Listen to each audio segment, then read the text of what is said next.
Bonjour à tous et bienvenue sur le plateau TV Agri Midi Libre en direct du Salon de l'Agriculture. Nous mettons le cap au sud cet après-midi en Occitanie, qui est d'ailleurs une véritable puissance agricole. C'est d'ailleurs la première région en France en nombre d'exploitations agricoles, plus de 63 000 fermes.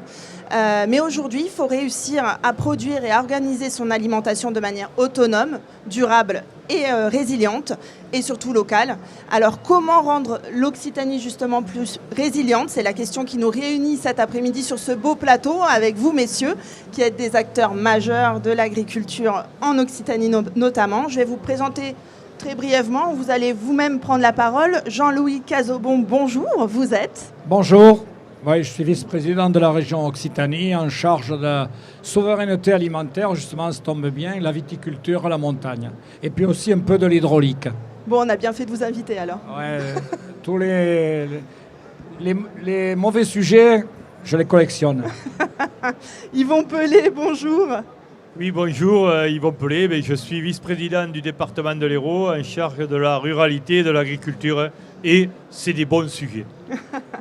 Michel Garcia, bonjour. Bonjour Marion, moi je suis vice-président de cette Agropole Méditerranée en charge de tout ce qui touche à l'agriculture et également aux espaces naturels, donc tout ce qui touche à l'environnement parce que le lien entre agriculture et environnement est très très fort et ne jamais les mettre en opposition mais justement les mettre en complémentarité, c'est quelque chose qui nous tient à cœur chez nous.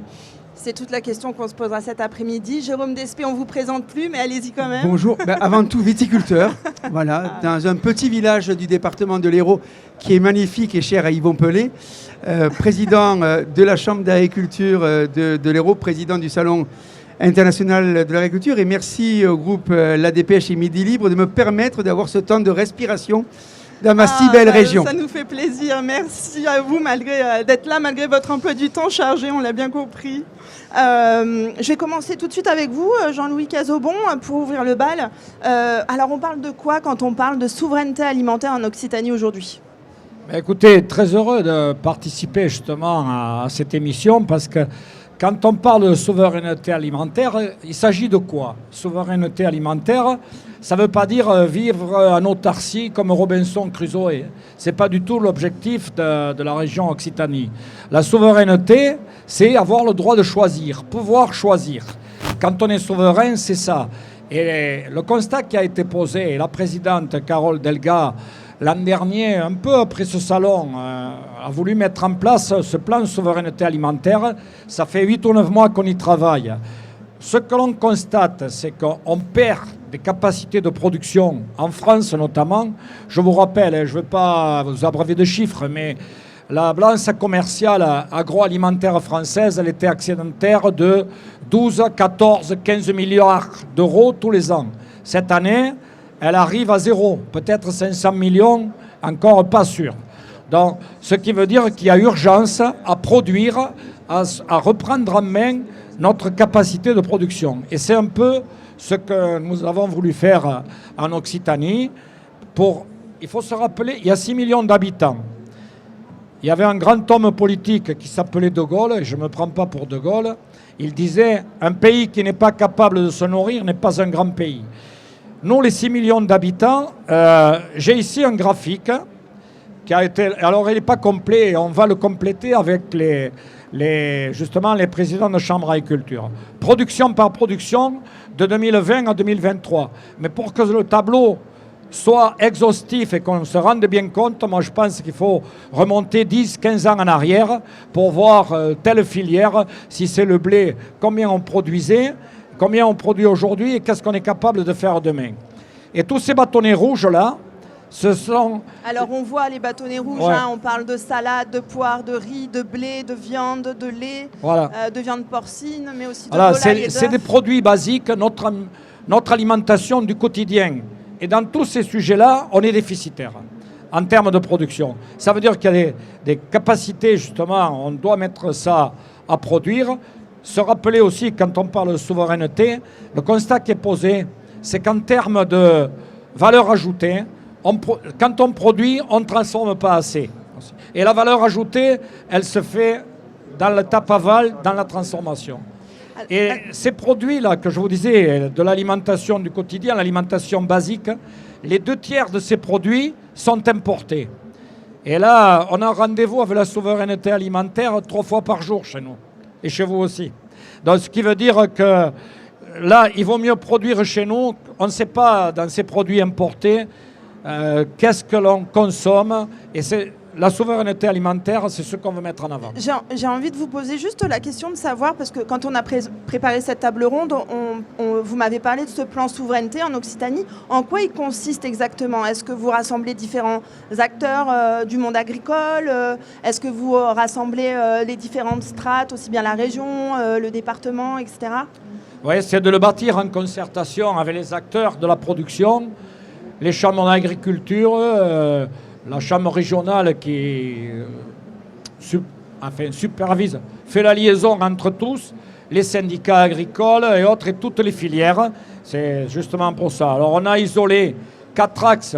Les moyens que nous allons y mettre avec un effort supplémentaire dans les dispositifs existants, les financements, je ne vais pas rentrer dans le détail. Le oui, document je vois unique, financement voilà, hydraulique agricole, les aides aux entreprises d'accord. agroalimentaires pour transformer, et puis aussi tout ce qui est accompagnement de ces filières. Sans opposer les filières territorialisées et les filières longues. Si je prends les œufs, peut-être qu'en Occitanie, on est capable de monter des poulaillers de 1000 à 2000 poules avec des centres de conditionnement d'œufs pour, après avoir un partenariat avec la grande distribution, sous l'égide d'une bannière occitane, offrir un débouché à cela. Et si on peut évidemment mettre des poulaillers, comme le préconise la ministre de l'Agriculture, les gros poulaillers, vous vous rappelez, on n'en est qu'en France 45%, autonome à 45%. Donc il y a urgence à reprendre cette capacité à produire, et c'est ce que l'on veut faire en Occitanie, en mettant bien sûr un soutien financier dans ces outils, qu'il s'agisse de transformation ou de production, sachant quand même que le budget dont dispose la région, il a été amputé de 500 millions d'euros en 4 ans, en y incluant en 2026, et c'est ce sujet-là. Mais donner un cap, avoir un objectif, mettre un totem et aller vers ce totem. Alors on parle d'objectifs, on parle de cap. Je me tourne vers vous quand même, Jérôme Despé. Je me fais un peu l'avocate du diable. C'est quoi les freins, par exemple, à cette souveraineté aujourd'hui en Occitanie? D'abord, juste un mot pour dire que c'est un enjeu déterminant pour enrayer le déclin et enrayer les installations, la baisse des installations en agriculture. C'est-à-dire que si on se permet pas de soutenir l'ensemble des filières de production qui vient d'être donc évoquées, si on est de plus en plus dépendant d'importations sur ce qu'on serait en capacité à produire sur notre territoire, on va vers ce déclin. Et moi, je ne veux pas me résigner à cela. Et c'est pour cela qu'il faut nous donner cette capacité d'entreprendre. Vous savez, on est des chefs d'entreprise. Ce qu'il faut, c'est permettre de pouvoir préserver nos moyens de production. Il y a bien sûr des enjeux qui sont liés au climat. Et cette région, je pense qu'on en reparlera, est vraiment impactée par le sujet climatique et notre devoir de pouvoir nous y adapter.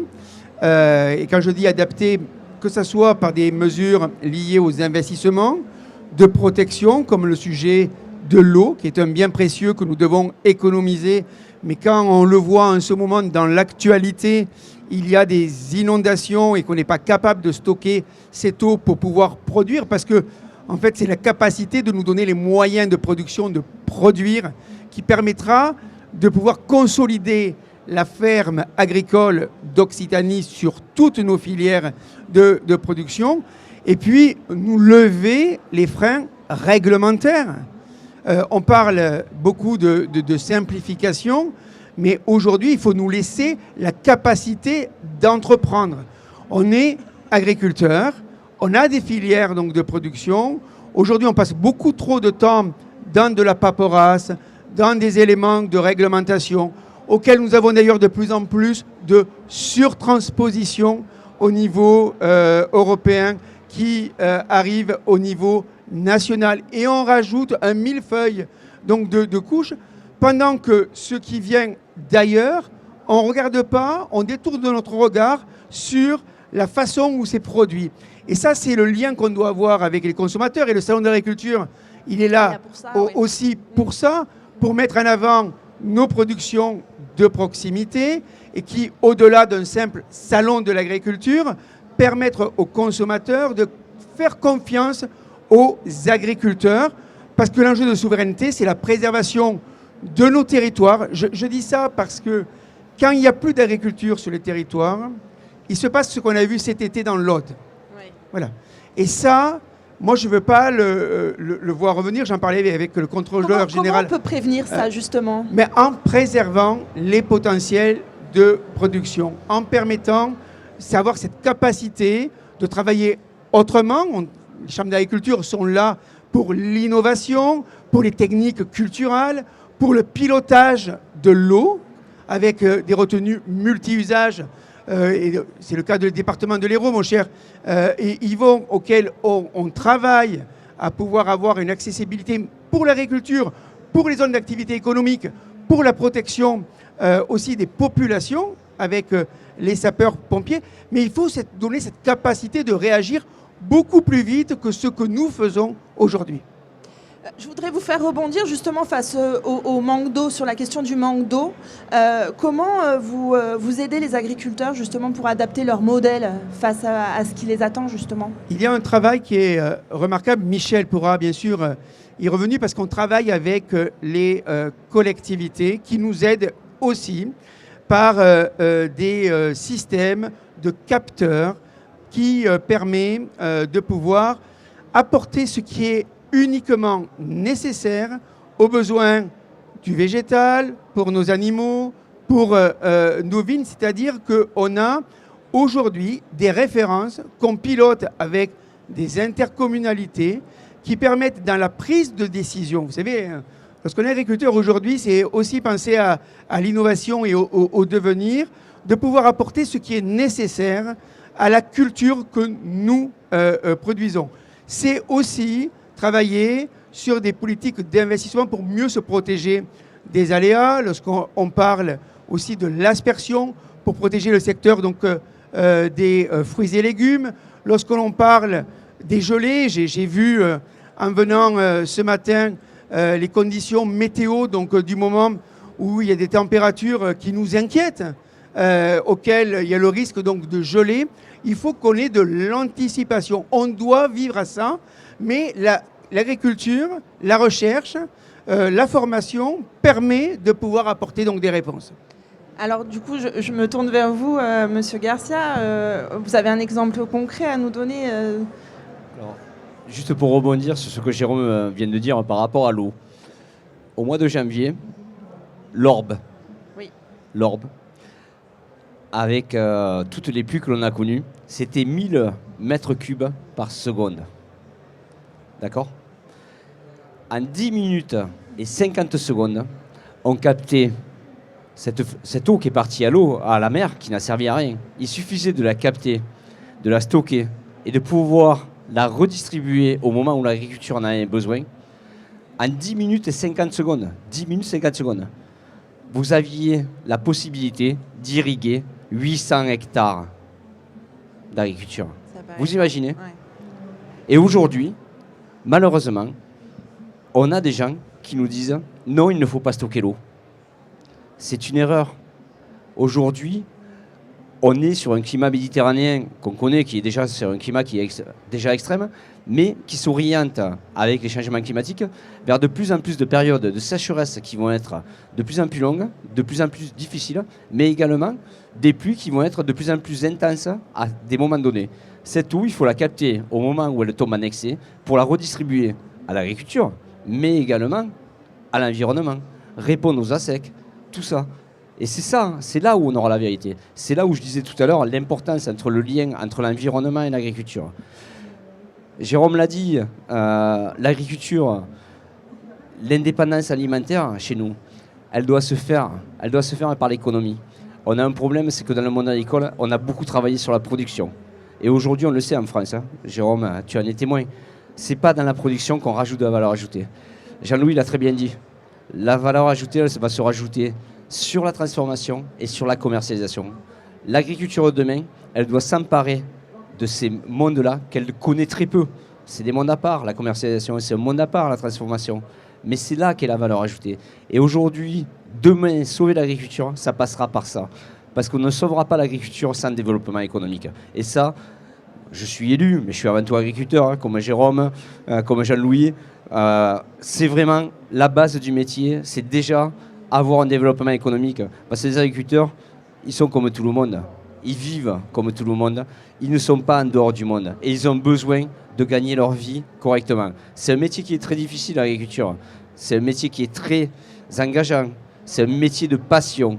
Mais demain, cette passion, il faudrait également que ça devienne un métier de raison. C'est-à-dire que quand on investit dans l'agriculture, on investit par passion, certes, mais aussi avec la raison d'assurer nos revenus et d'assurer le revenu de nos enfants et d'avoir envie d'installer nos enfants demain. Merci. Je vais me tourner vers vous, Yvon Pelé, pour une question bien précise, justement. Quand on parle de l'Occitanie, on parle de l'Hérault. Et quand on parle de l'Hérault, on parle de viticulture. Et justement, la souveraineté alimentaire dans la viticulture, est-ce que vous pouvez nous en parler aussi, s'il vous plaît ? Et la viticulture, oui, c'est le département de l'Hérault. Mais le département de l'Hérault, ce n'est pas que la viticulture, c'est l'agriculture. On a commencé, on en parle depuis le début. Donc aujourd'hui, les problèmes de climat, les problèmes d'environnement, tous ces problèmes-là doivent être pris en compte. Mais comme je dis toujours, nos viticulteurs, nos vignerons, nos agriculteurs sont les premiers défenseurs de l'écologie sur notre territoire. Il faut le dire haut et fort. Et il ne faut pas que le mot économie soit un vilain mot. Parce que ces gens-là qui structurent tout notre territoire, hein, s'il est beau, c'est grâce à eux.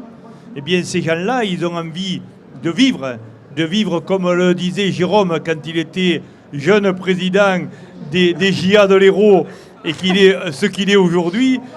On veut vivre du travail, de notre travail. On veut vivre de notre travail. Donc, tous ces sujets-là sont des sujets, et aujourd'hui, j'entendais parler de transformation, mais parlons de transformation de nos produits.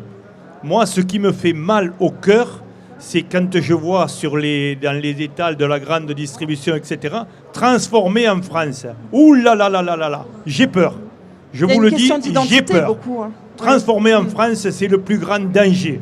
C'est le plus grand danger, avec le respect que j'ai pour toutes les agricultures, mais au moins qu'elles affichent leur production, leur façon de produire. Je trouve quand même, vous voyez, je vais au-delà. Moi, je dis que transformer en France, ça devrait être interdit. On devrait transformer nos produits, les autres pays transforment leurs produits, les mettent sur le marché, etc. Mais vous rendez-vous compte, quand on importe en France des produits qui ont été produits dans d'autres conditions que les nôtres, beaucoup plus souples, et qu'on arrive à les transformer chez nous. Donc moi, franchement, j'ai honte quand je vois ce mot. Aujourd'hui. Pourquoi vous avez honte aujourd'hui, du coup ? Parce que ces produits-là qui arrivent, ce sont des produits qui n'ont aucune contrainte par rapport à toute... Jérôme parlait de la transposition donc, que l'on a encore sur les normes européennes, mais des produits qui arrivent d'autres pays, et j'ai rien contre les autres pays, je ne les citerai pas, mais moi, que les produits arrivent dans les mêmes conditions de production, avec les mêmes exigences de production de l'élaboration, ensuite on peut le transformer. On peut le transformer, si c'est le même produit, on peut le transformer. Voilà. Donc, et concernant notre sujet de l'eau, ça a été dit, ça a été répété, mais j'aimerais une bonne fois pour toutes qu'aujourd'hui on a la volonté du Premier ministre, M. Lecornu, de Madame la ministre, Madame Genevard, de simplification. Mais malheureusement, le petit élu que je suis dans le département de l'Hérault, dans la commune de Saint-Geniès-des-Mourgues, quand j'entends ce qui est dit en haut et ce qui arrive en bas, au milieu, il y a plein de strates. Plein de strates. Moi, j'aimerais que M. Lecornu, que Madame Genevard, que les ministres donnent ordre à toutes leurs structures, tous les technocrates, etc. On en a besoin, c'est eux qui font respecter les règles, etc., mais qui donnent un ordre de simplification. Et aujourd'hui, malheureusement, aujourd'hui, on a une volonté qui est en haut Et nous, en bas, quand on arrive, on nous dit « Ah, mais on ne peut pas parce qu'il y a ça. Ah, mais on ne peut pas parce qu'il y a ça. » Allons avec beaucoup de pragmatisme, allons à de la simplification, mais de la vraie, pas celle que l'on annonce. C'est facile d'annoncer « Je veux simplifier ouais. ». Mais nous, ce qu'on veut, c'est celle qui arrive en bas qui soit simplifiée. Vous rejoignez M. Despé sur cette question, justement, et je vous voyais avoir envie de rebondir sur la transformation. J'ai envie de rebondir parce que c'est essentiel. D'abord, on vient de quelque part. Et il ne faut pas que de là où on vient, ça nous échappe. Et c'est pour ça qu'il y a un travail que je mène et que nous menons pour permettre d'avoir une meilleure identification de nos produits. Il y a bien sûr Sud de France, ça vient de chez nous.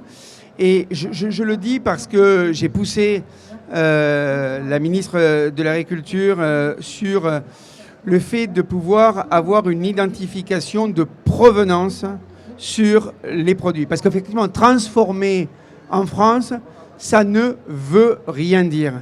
Et ça, c'est un élément qui est dans notre souveraineté essentiel pour nos consommateurs. Parce que c'est important qu'ils aient donc le choix des produits qu'ils puissent acheter.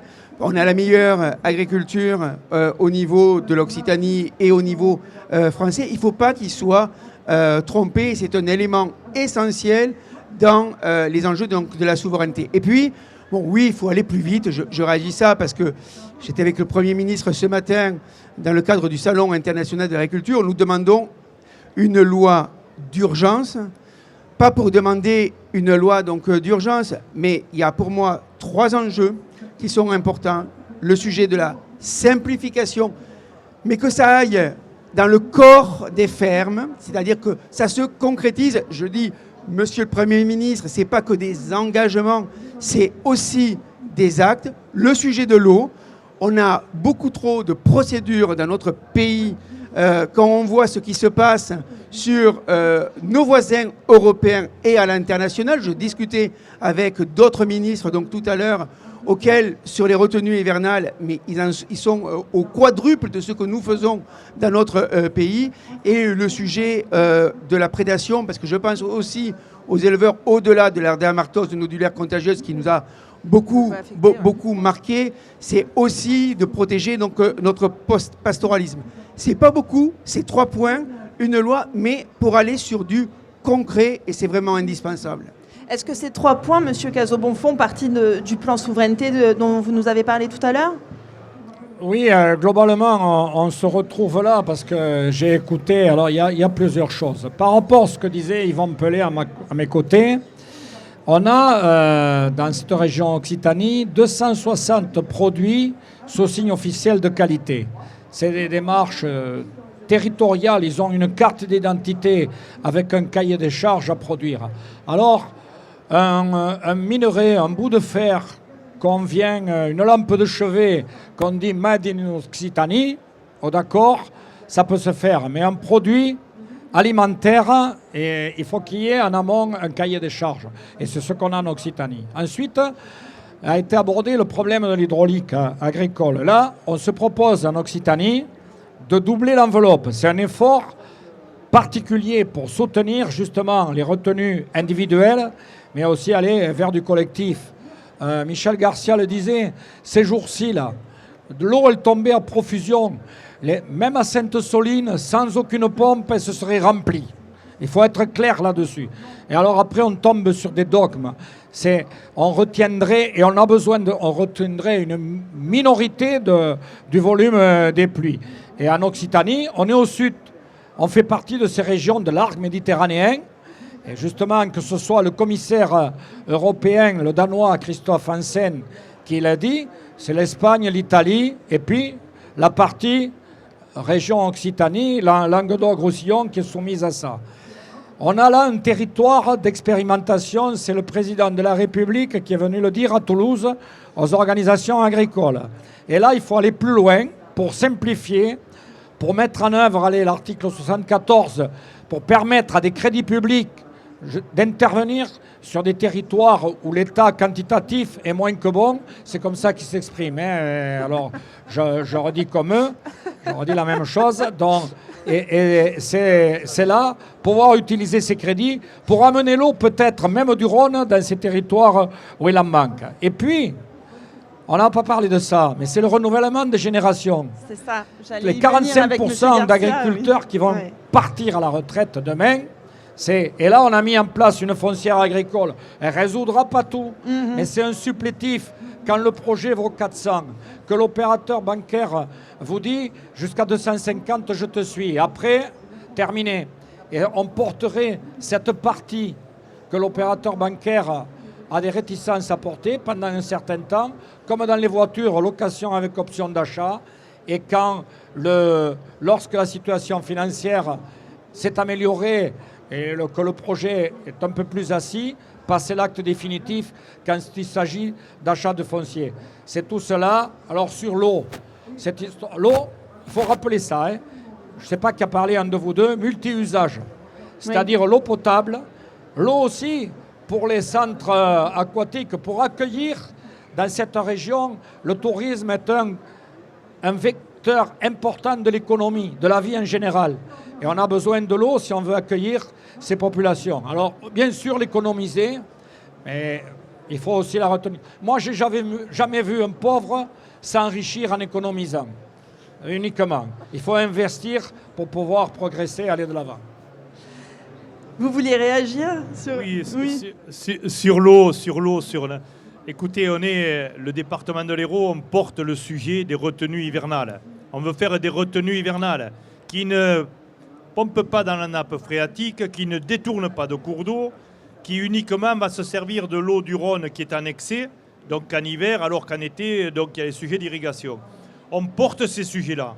On est dans des contraintes financières, les départements, et notamment le département de l'Hérault, qui sont très dures. On travaille main dans la main avec la région, avec la chambre d'agriculture.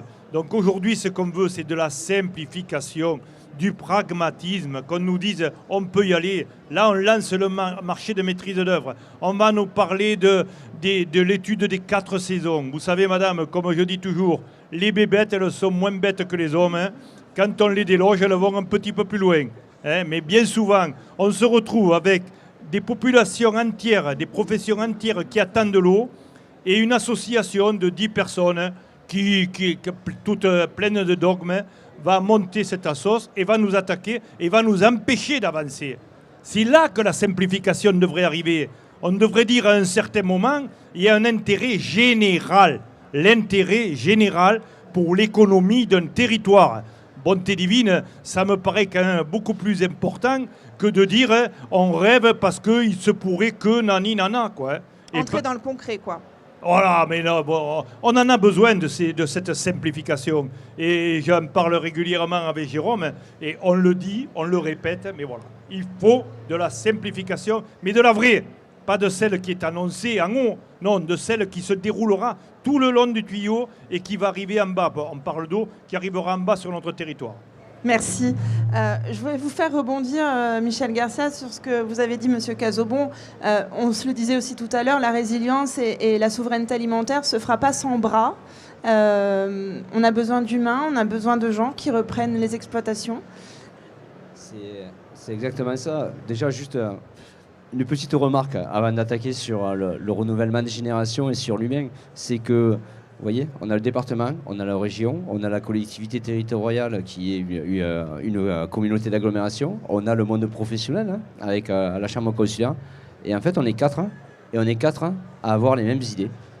On n'a pas forcément les mêmes idées politiques tous, mais non, en tout cas, oui, on défend le même métier, on défend le même territoire et avec les mêmes idées. Et ça, c'est fantastique. Et ça, moi, c'est là où j'ai l'espoir. En tant que représentant politique, entre parenthèses, c'est cet espoir-là, c'est qu'on tire tous dans le même sens. Ah bah la souveraineté se fera pas la sans vous souveraineté, quatre. Hein. Et en fait, on voit bien qu'il n'y a rien qui déroge entre nous. On est tous d'accord, on a tous les mêmes ambitions, on a tous les mêmes envies, et on a des moyens différents pour y arriver. Ce qu'on avait échangé en préparant cette table ronde, c'était la souveraineté alimentaire, oui. Pour moi, elle va se faire de 2 façons. Il y a la valeur économique, ce que j'ai dit tout à l'heure, et ensuite, c'est l'humain. Parce qu'aujourd'hui, malheureusement, en France, sur beaucoup de profession, on a perdu un savoir-faire. Le monde agricole, aujourd'hui, est en train de se déshabiller énormément. On est passé de 1 200 000 agriculteurs à 400 000 aujourd'hui. 400 000 agriculteurs. Si demain, on continue dans cette dynamique-là, on sera incapable de rebondir.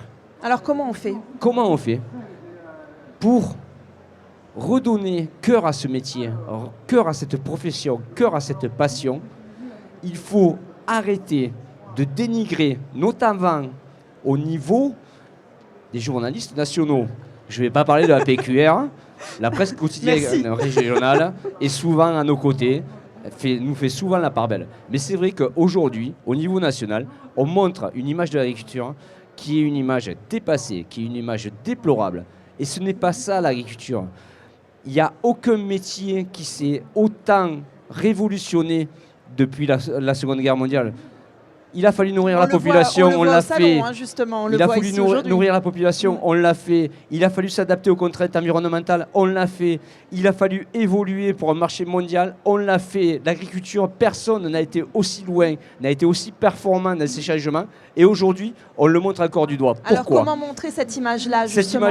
Cette image-là, elle doit se montrer. Elle doit se montrer par des événements comme ici national, mais aussi sur nos territoires. Je pense au Salon des agricultures méditerranéennes que l'on organise sur notre territoire, accompagné par le groupe Midi Libre, qui nous accompagne à faire valoir ce métier qui est un métier de passion, qui doit devenir un métier de raison de main et qui doit être vraiment montré à sa juste valeur. C'est le plus beau des métiers du monde. C'est le métier le plus difficile, mais le plus beau. Journaliste, c'est pas évident non plus. Hein. Oui, mais Marion, ça va bien se passer, vous savez. Monsieur Despé, vous voulez réagir ? Non, mais c'est capital. Enfin, d'abord, si j'ai placé ce salon international de l'agriculture sur Génération Solutions, d'ailleurs, on est sur un hall où il y a la ferme digitale, c'est d'abord pour montrer que l'agriculture, elle est moderne. Je veux dire ça parce que on disait avant, si tu ne travailles pas bien à l'école, tu seras paysan. Aujourd'hui, on est des entrepreneurs, mais je crois qu'il ne faut pas avoir honte donc, de le dire. Et que l'agriculture a totalement évolué par ses innovations, par ses pratiques culturelles, par ses attentes sociétales. Je dis ça parce que ceux qui aujourd'hui entretiennent nos territoires, qui sont les premiers à respecter l'environnement, ce sont les agriculteurs. Et derrière, il faut nous donner cette capacité donc, de production, parce que c'est quoi ? Vous posez la question, c'est quoi la solution ? C'est le revenu. Et on ne peut pas avoir sans arrêt par rapport à des aspects sanitaires, climatiques, des baisses de potentiel donc, de production. On ne peut pas être toujours compressé. Je le dis aussi dans le cadre des négos commerciales, parce que je me bats pour qu'on intègre dans le prix payé aux producteurs les coûts de production. La vie augmente pour tout le monde.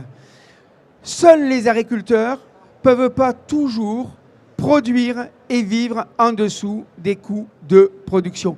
Ils ne peuvent pas ne pas avoir donc de revenus. Et on fera de la transmission, du renouvellement des générations, si derrière, il y a donc du revenu. Et pour cela, il faut nous laisser entreprendre. Voilà, il faut déverrouiller, comme on vient donc de le dire, un certain nombre de carcans que d'autres n'ont pas. Moi, je suis européen. Moi, quand je produis, j'ai envie de produire avec les mêmes règles que mes collègues espagnols, italiens, allemands. Et quand je vois qu'on est de plus en plus dépendant sur le secteur des fruits et légumes, on a parlé des œufs, de la volaille, je peux vous parler du porc. Ce n'est pas normal. On est en capacité dans nos terres occitanes de pouvoir produire ces produits donc, de qualité avec tous les signes de qualité que nous avons. Donc il faut nous donner cette capacité d'entreprendre et le revenu, et on aura bien sûr de nouvelles installations dans notre région. Donc en 3 mots, c'est simplifier, accompagner, entreprendre, quoi. Bien sûr, en clair, mais en Occitanie. C'est une nécessité. Pour terminer, parce que le temps nous est compté, je voulais vous faire juste un petit exercice. Je vais vous donner, on va dire, 60 secondes chacun pour me donner une action prioritaire, selon vous, pour la souveraineté alimentaire en Occitanie en 2026. Je commence avec vous, Monsieur Pelé. Faire prendre conscience, et écrivez-le en gros dans la presse, dans le Midi Libre, dans la Dépêche, nos agriculteurs sont les premiers défenseurs de l'environnement. Voilà, ce sont eux qui ont structuré nos territoires. Si l'Occitanie aujourd'hui est très prisée, si on reçoit un nombre de populations, ces gens-là viennent pour l'excellence de ce territoire, du département de l'Hérault, je défends le département de l'Hérault, de l'Occitanie, mon ami Jean-Louis, avec qui on travaille main dans la main. Nos agriculteurs sont les premiers défenseurs de l'environnement de ce territoire. Donc leur redonner les clés pour en 2026. Leur redonner, parce que ce territoire, ils ne l'ont pas saccagé. Ce territoire, il est beau. Ce territoire, il est envié par beaucoup de monde. Donc c'est eux qui l'ont fait. C'est pas ces excessifs qui arrivent, qui vous disent il faudrait que. Non, il y est ce territoire. On l'a fait. Je parle avec mon expérience, il y a 50 ans que je suis élu. Donc voilà, je le dis haut et fort. Et l'économie agricole n'est pas un vilain mot. Nos agriculteurs, je le répète, Jérôme l'a dit X fois, veulent vivre du produit de leur travail. Avec ça, eh bien, on va y arriver. Parce que moi, je suis toujours positif. Merci. Être optimiste. Pour 2026, une priorité ? Non, pas une priorité parce que... moi j'ai demandé une priorité. Je vous ai dit, il y a tout un panel d'actions, alors je ne vais pas en retirer une. Moi, je ferai passer un type de message. Et là, on doit s'adresser... Là, je m'adresse aux agriculteurs, notamment, et même aux jeunes et aux professionnels. Il faut arrêter de dire « on va mourir ». L'agriculture, elle a un avenir. Quand je vous disais qu'on a rendez-vous 3 fois par jour avec la souveraineté alimentaire, chaque fois qu'on s'assoit à table, le matin, le midi, le soir, il y en a qui cassent la croûte à 4 heures en plus. Bon, chaque fois, on a besoin de l'agriculture. Ça, c'est une réalité. Alors, après le message à faire passer, il faut qu'on fasse passer un message d'espoir et d'espérance. J'ai entendu toute ma vie professionnelle, j'étais syndicaliste, président de chambre, et j'entendais souvent, on va mourir, on va crever la bouche ouverte. C'est pas vrai. Donc, on doit maintenant, justement, se mettre en place. On reprend tout ce qui a été dit là. Il faut qu'on ait un revenu pour l'acte de production. Ça, c'est clair. On a joué chaque fois qu'il y a des négociations. C'est l'acte de production qui est impacté.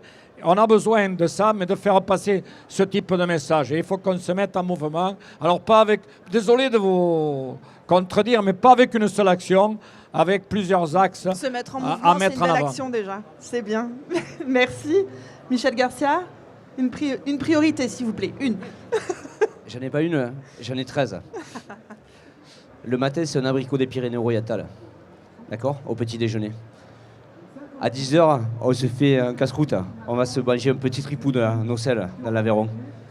À midi, c'est des pâtes avec du blé dur de l'Aude. Enchaîné avec ça, ça sera un foie gras du Gers. Accompagné d'un très bon vin rouge de l'Hérault, Jérôme, tu ne me décriras pas. C'est ça la priorité. C'est demain l'alimentation que vous avez. C'est l'alimentation que vous allez avoir en 2026 dans vos assiettes qui fera que l'agriculture perdurera. Et avec l'agriculture, c'est vos territoires qui perdureront. Parce qu'aujourd'hui, sans agriculture, il n'y a plus de tourisme. Il n'y a plus d'aménagement du territoire, puisque les agriculteurs sont les premiers aménageurs du territoire. Il n'y a plus d'espace naturel, il n'y a plus d'environnement. L'agriculture, c'est la source, c'est la base, c'est le résultat de tout. Faites confiance à vos agriculteurs, mangez local, dépensez local, vivez, faites vivre cette agriculture, et demain, nos territoires perdureront. Et on peut retrouver tout ça à moins de 60 secondes. Au stand de l'Occitanie. Au stand de l'Occitanie. Et j'ai une pensée très très particulière parce que j'ai failli les oublier. Sur mes copains, les agriculteurs de la mer, les conchyliculteurs qui traversent une crise très très difficile. Et je peux vous dire que les huîtres de l'étang de Thau, les moules de Bouzigues, il n'y a rien de mieux. Vous faites le plein de sensations, le plein de bonheur. Allez-y, dégustez-les. Stand 7-3, stand de l'Occitanie, au hall 7-3. retrouvez nos amis conchyliculteurs, vous prenez 5 minutes de bonheur et il n'y a rien de mieux que le bonheur dans la vie. Et au Salon des agricultures méditerranéennes aussi. Vous Vous n'avez pas donné les dates tout à l'heure. Le 12 et le 14 juin, sur la commune de Villerac, une très belle commune. On s'y retrouvera. Peut-être alors. la plus belle commune du département de l'Hérault après Saint-Geniès. Monsieur Despé, allez-y. Je serai au Salon des agricultures méditerranéennes à Villerac du 12 au 14 juin. 3 points. Parce que vous toujours pas une, hein, vous non, voulez non, pas. mais vous nous avez dit 60 secondes, je ferai moins que 60 secondes. Allez-y. Premier point, la fierté, redonner la fierté aux femmes et aux hommes qui font l'agriculture. Je le dis, faites confiance aux agricultrices, aux agriculteurs. Je pense aux conchyliculteurs parce qu'on a aussi tout ce qui est les étangs et donc la mer, c'est indispensable. Laissez-nous, deuxième point, la capacité d'entreprendre. Faites-nous confiance. Les agriculteurs, ce sont des chefs d'entreprise et on est là pour apporter la meilleure qualité sur chacune de nos filières de production et on n'a pas à rougir de ce qui se passe en Occitanie. Et troisième, c'est ce qu'on vit au Salon international de l'agriculture. C'est tous ces visiteurs qui sont là, qui sont aussi consommateurs. Venir, c'est soutenir les éleveurs, c'est soutenir l'agriculture, c'est soutenir tout ce que nous entreprenons et permettre aux jeunes générations de pouvoir venir s'installer. Donc faites confiance aux agriculteurs, mangez local, mangez les produits de proximité, ça sera la fierté que vous redonnerez aux agriculteurs. Merci beaucoup messieurs. Marion, excusez-moi, juste ça ne se terminera deux jamais. secondes passées, hyper important, c'est qu'aujourd'hui le plateau était très masculin et je tenais à vous dire que lors du Salon des agricultures méditerranéennes, nous avons un fil rouge, c'est la femme dans le monde de l'agriculture, parce que la femme, ce n'est pas l'avenir de l'homme, la femme c'est l'avenir de l'agriculture. Bon, la femme reprend le mot de la fin. Merci à tous les quatre et rendez-vous au Salon des agricultures méditerranéennes et puis jusqu'à la fin de la semaine au stand Occitanie. Donc c'est le hall 7-3. 7-3. Merci à tous. Merci beaucoup.